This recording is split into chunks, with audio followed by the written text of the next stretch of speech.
রাতের বেলা একটু বালিশের সাথে মাথাটা লাগায় চিন্তা করো,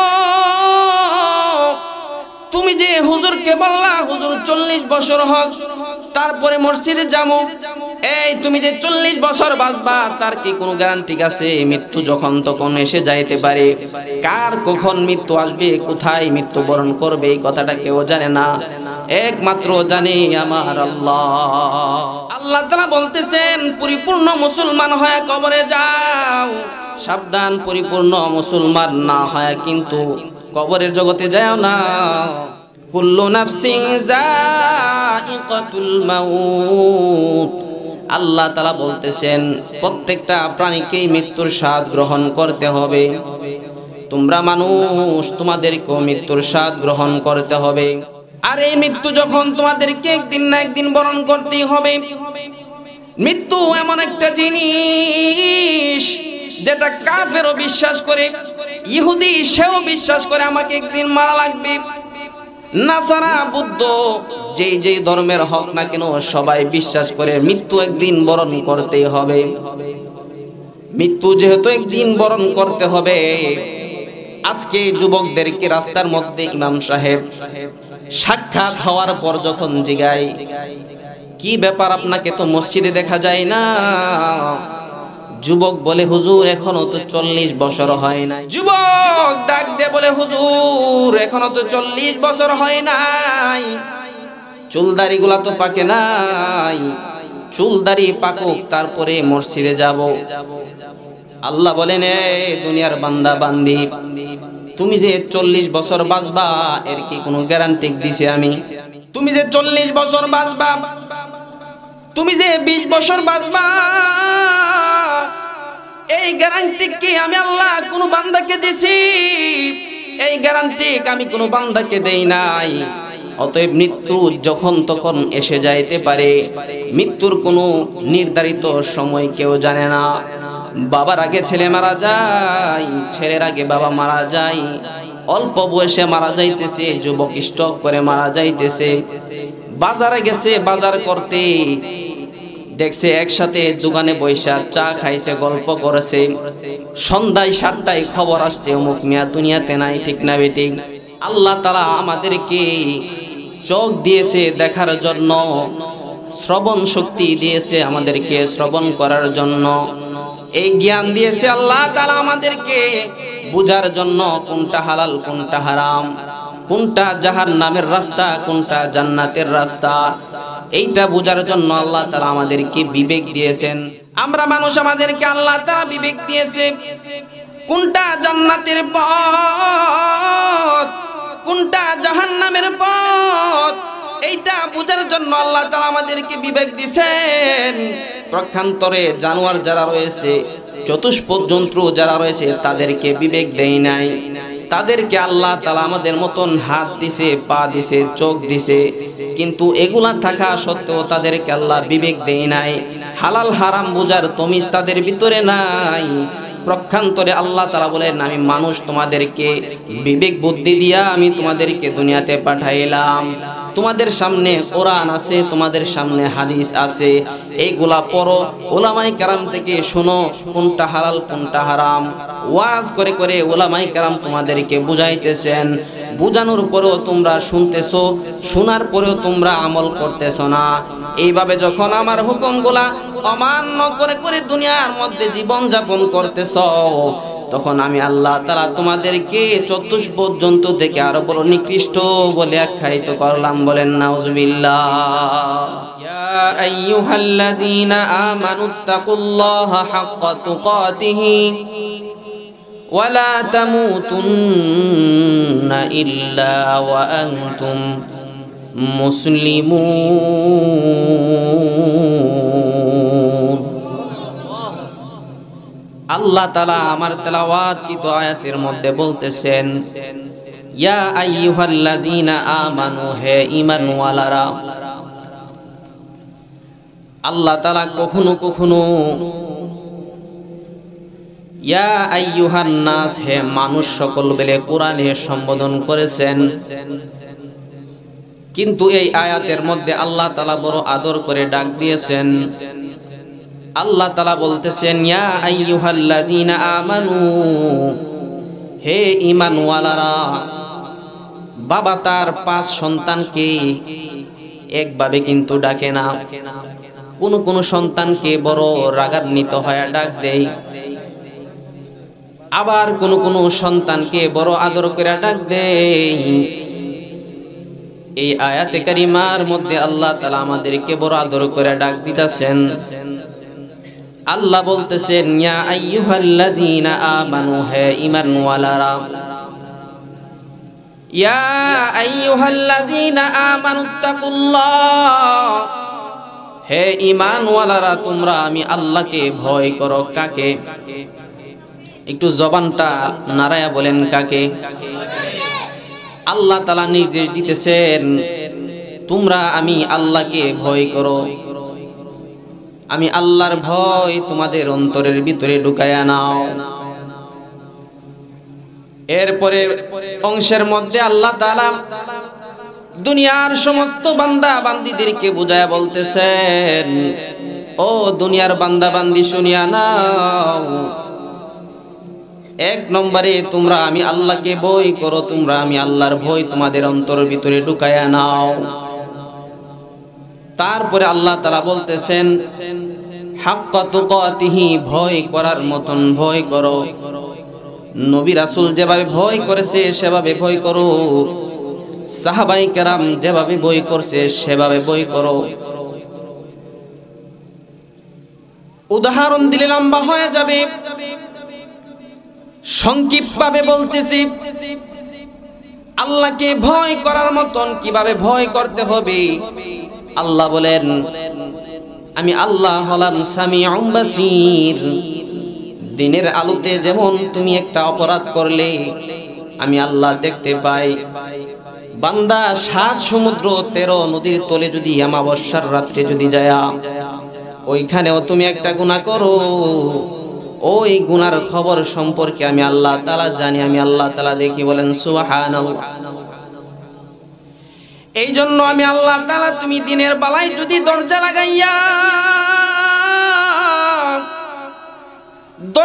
লাগাইয়া যদি গুনাহ করো, ওইটাও আমি আল্লাহ দেখি। পক্ষান্তরে তুমি যদি রাতের বেলায় যেখানে কোনো মানুষ নাই, যেখানে কোনো পশু পাখি পর্যন্ত নাই, ওইখানে যাও যদি তুমি নির্জনে একটা গুনাহ করো, ওই গুনাহটা আমি আল্লাহ দেখি, ওই গুনার খবর সম্পর্কে আমি আল্লাহ জানি। অতএব এক কথাই বান্দা, তুমি যদি আল্লাহকে ভয় করতে চাও সাহাবায়ে কেরামের মতন ভয় করো। সাহাবায়ে কেরাম দিনের বেলায় যেমন আল্লাহকে ভয় করতেন, রাতের বেলায় আল্লাহকে ভয় করতেন। এই জন্য আল্লাহ তাআলা বুঝায় বলতেছেন ও দুনিয়ার মানুষ আমি আল্লাহকে ভয় করার মতন ভয় করো। দিনের বেলায় একটা গুনাহ করতে যেমন ভাবে তোমার দিলটা বাড়ি দেই, আহারে আল্লাহ তাআলা দেখতেছে, দুনিয়ার মানুষ দেখতেছে। দুনিয়ার মানুষের সামনে তুমি যেমন গুনাহ করো না, আজকে দুনিয়ার মানুষের সামনে যদি গুনাহ করো, দুনিয়ার মানুষের সামনে গুনাহ করার কারণে দুনিয়ার মানুষ তোমাকে খারাপ বলবে, তোমাকে জঘন্যতম গুনার কারণে তোমার পাড়া প্রতিবেশী থেকে তোমাকে বাহির করে দিবে। আরে দুনিয়ার মানুষের ডর তোমার ভিতরে আছে, আল্লাহর ডর আল্লাহর ভয় কি তোমার ভিতরে নাই? এই জন্য আল্লাহ বলতেছেন ও দুনিয়ার মানুষ আমি আল্লাহর ভয় তোমাদের অন্তরে ঢোকাও। দুনিয়ার মানুষ দেখলে যেমন ভাবে তুমি গুনার কাজ করো না, দুনিয়ার কেউ না দেখলেও তো আমি আল্লাহ দেখি। অতএব তুমি প্রকাশ্যভাবেও গুনাহ যেমন করো না, প্রকাশ্যভাবে যেমন তুমি আল্লাহকে ভয় পাইতেছো, গোপনেও তুমি আমি আল্লাহকে ভয় পাইতে হবে। উভয় হালতে আমাদেরকে আল্লাহ তাআলাকে ভয় পাইতে হবে। আল্লাহ তাআলা আমার তেলাওয়াতকৃত আয়াতে পরের অংশের মধ্যে বলেন ওয়ালা তামুতুন্না ইল্লা ওয়া আনতুম মুসলিমুন।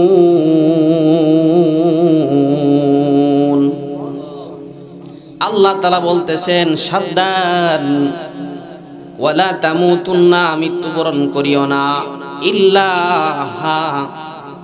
ওয়া আনতুম মুসলিমুন, তবে প্রকৃত মুসলমান হয়ে মৃত্যুবরণ করিও। আল্লাহ তাআলা দুনিয়ার সমস্ত মানুষদেরকে বুঝায় বলতেছেন, ও দুনিয়ার সমস্ত মানুষ শুনিয়া নাও, দুনিয়াতে যেমন চাই তেমন জিন্দেগি যাপন করলা, সাবধান সাবধান, পরিপূর্ণ মুসলমান হয়ে কিন্তু কবরে যাও। পরিপূর্ণ মুসলমান না হয়ে কিন্তু কবরে আইসো না। পরিপূর্ণ মুসলমান না হয়ে যদি কবরে যাও, কবরে গেলে কিন্তু তুমি শান্তি পাইবা না। কবরে শান্তি না পাইলে হাসরেও তুমি শান্তি পাবা না, ঠিক না বেটি? এখন বলতে পারেন, হুজুর আমরা তো সবাই মুসলমান। আল্লাহ তাআলা এই তেলাওয়াত আয়াতের মধ্যে কোন মুসলমানের কথা বলতেছেন? আল্লাহ বলতেছেন, ও দুনিয়ার মানুষ, তুমি যে পরিপূর্ণ মুসলমান হয় আমি আল্লাহ তাআলা তোমাকে বলতেছি কবরে যাও। কালিমা পড়ে তুমি সাইনবোর্ড লাগাইলা, কালিমা পড়ে তুমি ভর্তি ফরম হইলা, কালিমা পড়ে তুমি একটা সাইনবোর্ড লাগাইলা তুমি মুসলমান। আল্লাহ বলেন এই মুসলমান হয়ে কিন্তু কবরে যায় না। এই মুসলমান হওয়ার কারণে, কালিমা পড়ার কারণে একদিন না একদিন জাহান্নামের শাস্তি ভোগ করে কিন্তু আল্লাহ তোমারে ঠিকই কিন্তু তোমারে জান্নাতে দিবে। কিন্তু সাবধান, কবরে যে তোমারে শাস্তি দিব, কবরে যে তোমারে জাহান্নামের আগুন দিয়া জ্বালাইব, ওই জাহান্নামের আগুন তুমি কেমনে সহ্য করবা? এই জন্য আল্লাহ তাআলা বলতেছেন, পরিপূর্ণ মুসলমান হয়ে তোমরা কবরে যাও। পরিপূর্ণ মুসলমান বলতে কাকে বলা হয়? আল্লাহ বলেন, তুমি শুধু কালিমা পড়লা এতে যে তুমি পরিপূর্ণ মুসলমান হয়ে গেলা তা কিন্তু না। পরিপূর্ণ মুসলমান অর্থ হলো আল্লাহ তাআলা যেগুলা করতে বলেছেন, আল্লাহ তাআলা যেই নির্দেশ দিয়েছেন নির্দেশগুলা তোমরা মানো। যেগুলা থেকে আল্লাহ তাআলা নিষেধ দিতেছেন এগুলা থেকে বিরত থাকো। আল্লাহর আদেশ নিষেধগুলা যদি মানিয়া নবীর সুন্নত অনুযায়ী যদি জীবনটাকে পরিচালনা করে দুনিয়া থেকে যদি বিদায় নিতে পারো, আল্লাহ বলেন তখন তুমি পরিপূর্ণ মুসলমান হইলা। প্রক্ষান্তরে শুধু কালিমা পড়লাম, সাইনবোর্ড লাগাইলাম, এরপরে সপ্তাহ কি সপ্তাহ চলে যায়, নামাজের কোনো খবর নাই, রোজার কোনো খবর নাই, হালাল হারাম না মানিয়াই চলতেছি। একটা প্রাণী যেভাবে চলে তার কোনো বাজ বিচার নাই। আহারে দুনিয়ার মানুষগুলো আজকে এমন হয়ে গেছে। এই জন্যই তো আল্লাহ তাআলা কোরআনে এক জায়গায় ডাক দেয়া বলতেছেন, উলাইকা কাল আনআম, উলাইকা কাল আনআম। আল্লাহ তাআলা বলতেছেন দুনিয়ার মানুষগুলা যখন আমি আল্লাহর আদেশগুলা যখন মানে না, আমি আল্লাহর নিষেধ থেকে যখন বিরত থাকে না, এই রকম ভাবে যখন মন চাই জিন্দেগিটাকে পরিচালনা করে, তখন আল্লাহ তাআলা আমি ওই সমস্ত মানুষদেরকে চতুষ্পদ জন্তুর সাথে আমি তাদেরকে তুলনা দেই। জুরি কন্যা নাউজুবিল্লাহ। আল্লাহ তাআলা বলেন চতুষ্পদ জন্তু থেকে তারা আরো বেশি নিকৃষ্ট। বলে চতুষ্পদ জন্তু থেকে আবার কেমন নিকৃষ্ট?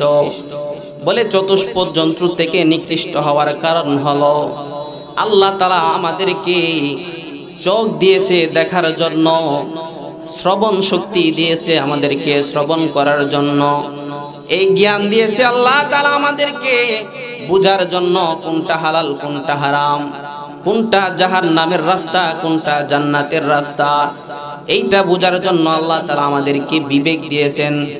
বিবেক দিছেনি? আমরা মানুষ, আমাদেরকে আল্লাহ তাআলা বিবেক দিয়েছে। কোনটা জান্নাতের পথ কোনটা জাহান্নামের পথ, এইটা বুঝার জন্য আল্লাহ তাআলা আমাদেরকে বিবেক দিয়েছেন। প্রক্ষান্তরে জানোয়ার যারা রয়েছে, চতুষ্পদ জন্তু যারা রয়েছে তাদেরকে বিবেক দেয় নাই। তাদেরকে আল্লাহ তাআলা আমাদের মতন হাত দিছে, পা দিছে, চোখ দিছে, কিন্তু এগুলা থাকা সত্ত্বেও তাদেরকে আল্লাহ বিবেক দেয় নাই। হালাল হারাম বুঝার তমিজ তাদের ভিতরে নাই। প্রক্ষান্তরে আল্লাহ তাআলা বলেন আমি মানুষ তোমাদেরকে বিবেক বুদ্ধি দিয়া আমি তোমাদেরকে দুনিয়াতে পাঠাইলাম। তোমাদের সামনে কোরআন আছে, তোমাদের সামনে হাদিস আছে, এইগুলা পড়ো, উলামায়ে কেরাম থেকে শোনো কোনটা হালাল কোনটা হারাম। ওয়াজ করে করে উলামায়ে কেরাম তোমাদেরকে বুঝাইতেছেন, বুঝানোর পরেও তোমরা শুনতেছো, শোনার পরেও তোমরা আমল করতেছো না। এইভাবে যখন আমার হুকুমগুলা অমান্য করে করে দুনিয়ার মধ্যে জীবন যাপন করতেছো, তখন আমি আল্লাহ তাআলা তোমাদেরকে চতুষ্পদ জন্তু থেকে আরো বড় নিকৃষ্ট বলে আখ্যায়িত করলাম। বলেন নাউজুবিল্লাহ। আল্লাহ কি এমনিতেই বলছে? দিলের মধ্যে বড় কষ্ট নিয়ে আল্লাহ তাআলা আমাদের মতন মানুষকে আল্লাহ তাআলা চতুষ্পদ জন্তুর সাথে তুলনা দিয়েছে। তো আল্লাহ তাআলা যেই কথাটা বলতেছিলাম, আল্লাহ তাআলা বলতেছেন পরিপূর্ণ মুসলমান হয়ে কবরে যাও। সাবধান, পরিপূর্ণ মুসলমান না হয় কিন্তু কবরের জগতে যাও না। পরিপূর্ণ মুসলমান, আমি মুসলমানের শুধু কালিমা পরে সাইনবোর্ড লাগাইলাম, কিন্তু সপ্তাহ কি সপ্তাহ চলে যাইল নামাজের খবর নাই। কিছু আল্লাহর বান্দা আছে মাস কি মাস চলে যায়, মসজিদের দ্বারে কাছেও যায় না, আছে না নাই? আল্লাহ বলেন এইরকম ঈমানওয়ালা হয়ে যদি এইরকম মুসলমানিত্ব নিয়ে যদি তোমরা কবরে যাও, কবরে গেলে কিন্তু তোমরা শান্তি পাইবা না। এই অংশের মধ্যে আল্লাহ তাআলা বলতেছেন ওয়ালা তামুতুন্না ইল্লা ওয়া আনতুম মুসলিমুন। আল্লাহ তাআলা বলতেছেন সাবধান, এই তোমরা পরিপূর্ণ মুসলমান না হয় কিন্তু কবরে যাও না। পরিপূর্ণ মুসলমান না হয় কিন্তু মৃত্যুবরণ করিও না। এর দ্বারা বোঝা গেল আমাদেরকে একদিন না একদিন মৃত্যুবরণ করতে হবে, ঠিক না বেঠিক? কুল্লু নাফসিন যায়িকাতুল মাউত। আল্লাহ তাআলা বলতেছেন প্রত্যেকটা প্রাণীকেই মৃত্যুর স্বাদ গ্রহণ করতে হবে। তোমরা মানুষ, তোমাদেরকেও মৃত্যুর স্বাদ গ্রহণ করতে হবে। আর এই মৃত্যু যখন তোমাদেরকে একদিন না একদিন বরণ করতেই হবে। মৃত্যু এমন একটা জিনিস যেটা কাফেরও বিশ্বাস করে, ইহুদি সেও বিশ্বাস করে আমাকে একদিন মারা লাগবে।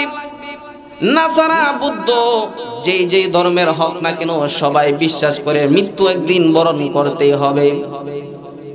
মৃত্যু যেহেতু একদিন বরণ করতে হবে, আজকে যুবকদেরকে রাস্তার মধ্যে ইমাম সাহেব সাক্ষাৎ হওয়ার পর যখন জিগায় কি ব্যাপার আপনাকে তো মসজিদে দেখা যায় না, যুবক বলে হুজুর এখনো তো 40 বছর হয় নাই, ঠিক না বেঠিক? যুবক ডাক দিয়ে বলে হুজুর এখনো তো 40 বছর হয় নাই, চুলদাড়ি গুলা তো পাকে নাই, চুলদাড়ি পাকুক তারপরে মসজিদে যাব। আল্লাহ বলেন এ দুনিয়ার বান্দা বান্দি, তুমি যে 40 বছর বাঁচবা এর কি কোনো গ্যারান্টি দিছি আমি? তুমি যে 40 বছর বাঁচবা, তুমি যে 20 বছর বাঁচবা, এই গ্যারান্টি কি আমি আল্লাহ কোন বান্দাকে দিছি? এই গ্যারান্টি আমি কোন বান্দাকে দেই নাই। অতএব মৃত্যু যখন তখন এসে যাইতে পারে। মৃত্যুর কোনো নির্ধারিত সময় কেউ জানে না। বাবার আগে ছেলে মারা যায়, ছেলের আগে বাবা মারা যায়, অল্প বয়সে মারা যাইতেছে, যুবক স্ট্রোক করে মারা যাইতেছে।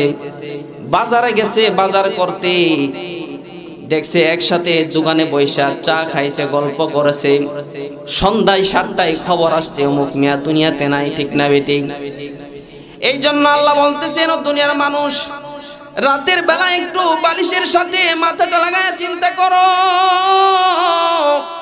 তুমি যে হুজুরকে বললা হুজুর 40 বছর হোক তারপরে মসজিদে যাবো, এই তুমি যে 40 বছর বাঁচবা তার কি কোনো গ্যারান্টি আছে? মৃত্যু যখন তখন এসে যাইতে পারে। কার কখন মৃত্যু আসবে, কোথায় মৃত্যুবরণ করবে এই কথাটা কেউ জানে না, একমাত্র জানে আমার আল্লাহ। আল্লাহ ব্যতীত দুনিয়ার কোনো মানুষ, কোনো নবী রাসূল কেউই জানে না কার কখন মৃত্যু আসবে। এই জন্য সবাইকে মৃত্যুবরণ করা লাগবে। আর এই মৃত্যুর স্মরণ যখন কোনো বান্দা বান্দি প্রতিনিয়ত প্রতিদিন যখন করতে থাকে, মৃত্যুর স্মরণ যখন দৈনিক করতে থাকে, মৃত্যুর স্মরণের মাধ্যমে দুনিয়ার বান্দা বান্দি গুনাহ থেকে বিরত থাকতে পারে। আর কোন বান্দা যখন মৃত্যুর স্মরণ ভুলে যায়, মৃত্যুর কথা বলে যায়, তখন তার দ্বারা গুনার কাজ করা সম্ভব হয়ে যায়। আমাদের মধ্যে অনেকে আছে, কেউ যখন জানতে পারে তার ক্যান্সার নিশ্চিত, সে 10 দিন পরে মারা যাবে, মৃত্যুর খবরটা যখন শুনে গেছে সে 10 দিন পরে মারা যাবে, সে কিন্তু গুনাহ করবে না, সে আর মিথ্যা কথা বলবে না, কবিরা গুনাহ করবে না, জিনা করবে না, সুদ খাইবে না। আল্লাহ তাআলা মৃত্যুর খবরটা গোপন রাখছেন, একমাত্র আল্লাহর কাছে রেখে দিয়েছেন।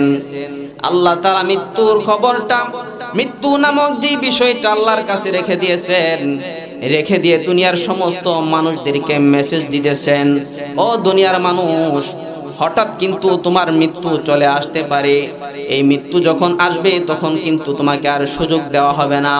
আজরাইলের কাছে যদি তখন তুমি যদি অজুহাত করে হাতে ধরে পায়ে ধরে টাকার লোভ দেখাও, বাড়ি গাড়ির লোভ যদি দেখাও, আজরাইল কিন্তু তখন তোমারে একটা মিনিটেরও সুযোগ দিবে না। বলেন ঠিক না বেটি? আজরাইল সুযোগ দিবে? আজরাইল সুযোগ দিবে না।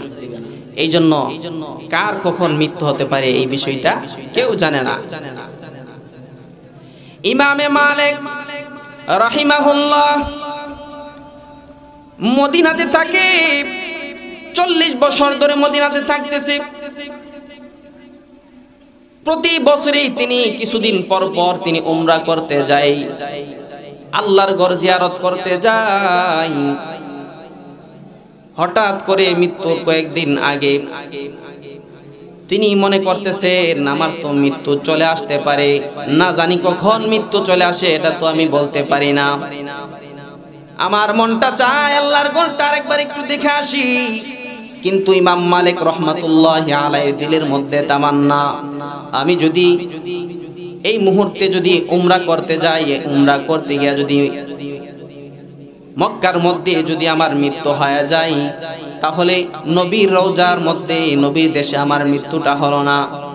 আমার মনটা চাই মদিনার মধ্যে আমার মৃত্যু হোক, কাল হাসরের ময়দানে আমি নবীর সাথে এই মদিনাতুল মুনাওয়ারা থেকে হাসরের ময়দানে উঠব। বলেন সুবহানাল্লাহ। ইমাম মালিক রাহমাতুল্লাহি আলাইহি দিলের ভিতরে তামান্না, আহারে মক্কার মধ্যে যদি হজ করতে যাই, যাওয়ার পর যদি আমার মৃত্যু হয়ে যায়, তাহলে মদিনার মধ্যে আমার মরণ হলো না। এই জন্য উনি রাতের বেলা ঘুমাইতেছেন, স্বপ্ন যুগে মায়ের নবী রাহমাতুল লিল আলামিনকে দেখে ফেলছেন। বলেন সুবহানাল্লাহ। মায়ের নবী রাহমাতুল লিল আলামিন স্বপ্ন যুগে ইমামে মালিক রাহিমাহুল্লাহকে বলতেছেন, ও ইমামে মালিক, 5টা আঙ্গুল এভাবে দেখাইছেন, 5টা আঙ্গুল দেখায়া নবীজি চলে গেছেন। ইমাম মালিক রাহিমাহুল্লাহ সকাল বেলা হয়ে গেছে, 5 আঙ্গুলের ব্যাখ্যা কি হতে পারে সে জানে না। আহারে নবীজি যে 5 আঙ্গুল দেখাইলো, আমি কি 5 দিন বাঁচবো না 5 বছর না 5 মাস বাঁচবো, এটা তো কোনো গ্যারান্টি নাই। স্বপ্নের কি ব্যাখ্যা হতে পারে? ইমাম মালিক রাহিমাহুল্লাহর খাদেমকে পাঠায় দিয়েছেন তৎকালীন জমানার যুগশ্রেষ্ঠ তাবির কারক ইবনে সিরিন রাহিমাহুল্লাহর কাছে পাঠায় দিয়েছেন, এ খাদেম যাও, ইবনে সিরিনের কাছে যাও, যায় বলো নবীজি 5 আঙ্গুল দেখায় একজন লোককে চইলা গেছে। খাদেম যায় বলতেছেন, ও ইবনে সিরিন, আমার মনি দেখছে একজন লোক দেখছে যে তাকে নবীজি 5 আঙ্গুল দেখায়া স্বপ্ন যুগে চইলা গেছে, এটার ব্যাখ্যা কি বলেন? ইবনে সিরিন যেমন তেমন কোন মানুষ দেখতে পারে না, নামটা বলো, নামটা বলো। গোলাম ডাক দিয়ে বলে, খাদেম ডাক দিয়ে বলেন নাম বলা নিষেধ। তখন ইবনে সিরিন রাহিমাহুল্লাহ বলতেছেন, তুমি নাম না বললেও আমি বুঝতে পারছি এরকম দামি স্বপ্ন এই জমানার মধ্যে একজনেই দেখতে পারেন, তিনি হলেন ইমাম মালিক।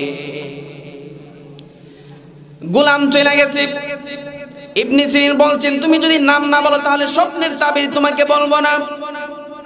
গোলাম খাদেম আয়েশা বলতেছেন, ও ইমাম মালিক, ইবনে সিরিন বলছেন যদি লোকের নাম না বলা হয়, ব্যক্তির নাম না বলা হয়, তাহলে স্বপ্নের তাবির বলবে না।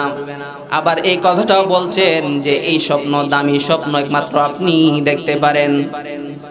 ইমাম মালিক রাহিমাহুল্লাহ বলেন, আরে আমার নামটা তো যাই না ফেলছে, নাম যেহেতু যাই না ফেলছে আর লুকায় লাভ নাই, যাও যাও তাড়াতাড়ি যাও, গিয়া বলো স্বপ্নের ব্যাখ্যা কি হতে পারে। ইমাম মালিকের কাছে ইমাম মালিক যখন আবার পাঠাইলেন, খাদেম বলতেছেন এই স্বপ্নটা ইমাম মালিকই দেখেছে। এবার ইবনে সিরিন রাহিমাহুল্লাহ বলতেছেন, এ খাদেম তুমি যায় বলবা নবীজি 5 আঙ্গুল দেখাইছে, মানে আল্লাহ তাআলার কাছে 5টা ইলম রেখে দিয়েছেন। আল্লাহ তাআলার কুদরতি খাজানার মধ্যে 5টা ইলম রেখে দিয়েছেন, যে 5টা ইলম আল্লাহ ব্যতীত দুনিয়ার কোনো নবী রাসূল তথা দুনিয়ার কোনো মানুষ জানে না। এই 5টা ইলমের মধ্যে একটা ইলম হলো কে কোথায় মারা যাবে, কে কখন মারা যাবে, এই বিষয়টা জানে একমাত্র আমার আল্লাহ। এই জন্য যুবক ভাইদেরকে বলবো, বৃদ্ধ বাবাজিদেরকে বলবো, পর্দার আড়ালের আম্মা জানদেরকে বলবো, হাতে ধরে পায়ে ধরে বলতেছি, আজ থেকে আমরা এই কথা কখনো বলবো না যে কালকে নামাজ পড়বো, কালকে ভালো কাজটা করব। আরে আমি কালকে পর্যন্ত যে বাঁচবো সেটার কি কোনো গ্যারান্টি আছে নাকি? কালকে পর্যন্ত যে বাঁচবো সেটার কোনো গ্যারান্টি নাই। অতএব আজকে যদি আমি সুযোগ পাই, আজকে যদি আমলটা করতে পারি, আজকের দিনের হিসাবটা হাসরের ময়দানে আমার জন্য হালকা হয়ে যাবে। এই জন্য ভাইয়েরা আমার দিলের কান লাগায় শুনেন, মৃত্যু থেকে কেউ বাঁচতে পারবে না, মৃত্যু থেকে কেউ পলায়ন করতে পারবে না, মৃত্যু থেকে কেউ বাঁচতে পারবে না। আল্লাহ তাআলা বলতেছেন, মৃত্যু থেকে পলায়ন করে যদি তুমি আসমানেও চলে যাও, আসমানেও যদি চলে যাও, আসমানে চলে যাওয়ার পরেও ওইখানে লুকায়া গেলেও আমি আল্লাহ তাআলা আজরাইলের হাত থেকে তুমি কিন্তু বাঁচতে পারবা না। শুধু তাই নয়, তুমি যদি মৃত্যু থেকে বাঁচতে তুমি যদি কাচের গ্লাসের ভিতরে যদি তুমি ঢুকে যাও, কাচের ঘরের মধ্যে যদি তুমি ঢুকে যাও, সেখানেও যদি পলায়া যাও, সেখানেও আমি আল্লাহ তোমাদেরকে পাকড়াও করব, সেখানেও আজরাইল তোমাদেরকে পাকড়াও করবে। আজরাইলের হাত থেকে, মরণ থেকে তোমরা কেউ বাঁচতে পারবা না। তাফসীরের মধ্যে ঘটনা লেখে, একটি গোলাম, তার মনিবের ঘরে সন্তান জন্ম হবে, সন্তানের প্রসব বেদনা শুরু হয়েছে। এমন সময় সন্তানকে মনিব বলতেছেন, গোলামকে বলতেছেন, এরে গোলাম যাও আমার জন্য আগুন নিয়ে আসো। সন্তান যখন প্রসব করে তখন আগুন বড় কার্যকর হয়। এমন সময় মনিব আগুন আনতে গেছে, বাহিরে যাওয়ার পর তাকায় দেখে একজন আল্লাহওয়ালা এক বুজুর্গ দাঁড়িয়ে আছে, মুখের মধ্যে সুন্দর, মাথার মধ্যে পাগড়ি, সাদা জুব্বাওয়ালা একজন ব্যক্তি দাঁড়ায় রয়েছে। ওই বুজুর্গ ডাক দিয়ে বলতেছেন, এ গোলাম তুমি কোথায় যাও? গোলাম বলতেছেন, আগুন আনতাম যাই, আমার মনিবের এখন কিছুক্ষণ পরে সন্তান জন্মগ্রহণ করবে। বুজুর্গ ডাক দেয়া বলে, নে গোলাম, তুমি যে আগুন আনতে যাইতেছো জানোনি? তুমি যে আগুন আনতে যাইতেছো জানোনি এই মেয়েটা যে জন্মগ্রহণ করবে, জন্মগ্রহণ করার পর মেয়েটার চরিত্র এমন খারাপ হবে, সে 100 পুরুষের সাথে জিনা করবে। বলেন নাউজুবিল্লাহ। শুধু তাই নয়, 100 পুরুষের চরিত্রে সে নষ্ট করবে, 100 পুরুষের সাথে জিনা করবে, ব্যভিচার করবে। গোলাম শোনা মাত্রই মাথা গরম হয়ে গেছে। আরে এখন নাবালক আছে, বড় হইলে এত মানুষের চরিত্র নষ্ট করবে। মাথা গরম হওয়ার পর হাত থেকে ছুরি নিয়া কিসের আগুন আনতে যাইবে, যায় মনিবের ঘরে ঢুকছে। ঘরের মধ্যে যায় দেখে সন্তানটা চিল্লাইতেছে। সন্তানটা একটা মেয়ে জন্মগ্রহণ করছে। মেয়ে জন্মগ্রহণ করার পর গোলামের কোমরের মধ্যে একটা ছুরি ছিল, ছুরিটা নিয়া ওই সন্তান মেয়ে সন্তানটাকে পেটের মধ্যে একটা আঘাত করেছে। আঘাত করার পর সন্তানের নারী বুড়ি সব বাহির হয়ে গেছে। গোলাম চলে গেছে, বলছে আমি যদি এখানে তাকি তাহলে আমারে মানুষ মাইরা ফেলবে, বলবে এই মাসুম বাচ্চারে মারছি। গোলাম বাহির হয়েছে, বাহির হয়ে দেখে দরবেশ আর নাই। ওই গোলাম এমন এক দেশে চলে গেছে, যা কোটি কোটি টাকার মালিক হয়ে গেছে। গোলাম কোটি কোটি টাকার মালিক হওয়ার পর এখন সে বিবাহ করবে।